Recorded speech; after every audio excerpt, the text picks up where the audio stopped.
அண்ணாமலைக்கு எந்த வரலாறுமே தெரியாது. நாட்டினுடைய வரலாறும் தெரியாது, விடுதலை போராட்ட வரலாறும் தெரியாது, மொழி போராட்ட வரலாறும் தெரியாது, ஒரு வரலாறும் தெரியாது. ஏற்கனவே அவர் சொன்னார், இந்த இந்திய எதிர்ப்பு போராட்டம் பிஞ்சு போன செருப்புக்கு சமம்னு சொல்லி ஒரு பெரிய செய்தியாக வந்தது. இந்திய கம்யூனிஸ்ட் கட்சி பிரயோஜனம் இல்லாத கட்சின்னு இப்போ சொன்னதை நீங்கள் சொல்லி தான் தெரியுது.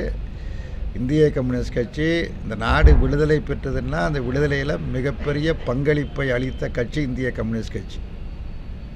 நூற்றுக்கணக்கான ஆயிரக்கணக்கானவர்கள் இந்த விடுதலை போராட்டத்தில் இந்திய கம்யூனிஸ்ட் கட்சியைச் சேர்ந்த தலைவர்களும் தொண்டர்களும் செத்து மடிந்திருக்கிறார்கள்.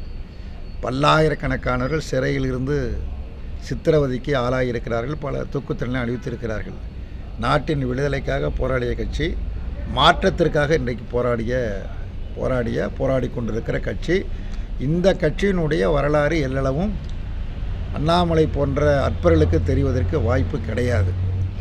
ஒரு வாய்க்கொழிப்பு நிறைந்த அண்ணாமலை எந்த கட்சி குறித்தும் என்ன வேண்டுமானாலும் அவர் பேசுவார். அவருக்கு வேண்டியதெல்லாம் இந்த மாதிரி ஒரு செய்தி சொன்னால் பத்திரிகைகளில் ஊடகங்களில் படம் போட்டு செய்தி வரும்.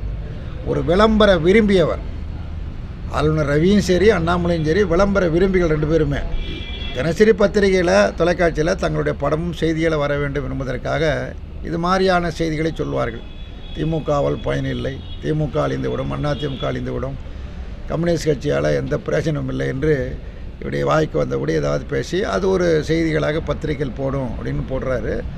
வரலாற்றை அவர் படித்து தெரிஞ்சுக்க முயற்சி பண்ணோம். அந்த முயற்சி அவர்கிட்ட இருக்கிறதா தெரியல. ஏன்னா ஒரு ஐஏஎஸ் ஆஃபீஸராக ஐபிஎஸ் ஆஃபீஸராக இருந்தார். ஐபிஎஸ்ஸை படித்து பாஸ் பண்ணலையான்னு தெரியல எனக்கு. ஐபிஎஸ் படித்தது வரலாறு தெரிஞ்சிருக்கணும், நாட்டினுடைய விடுதலை போராட்ட வரலாறு தெரிஞ்சிருக்கணும், விடுதலை போராட்டத்தில் பங்கு பெற்ற கட்சிகள் தலைவர்களை பற்றி எல்லாம் தெரிஞ்சிருக்கணும். எதுவும் தெரியாது. நாட்டினுடைய விடுதலை போராட்டத்துக்கு தலைமை தாங்கிய மாபெரும் தலைவர் காந்தியை நாடு விடுதலை பெற்ற 5 மாதம் 5 நாளில் சுட்டு கொண்ட அமைப்பை சேர்ந்தவர் அண்ணாமலை. அந்த அண்ணாமலையிடமிருந்து நாகரிகமான அரசியல் எதையும் நாம் எதிர்பார்க்கக்கூடாது. எதிர்பார்த்தால் நம்முடைய தவறு.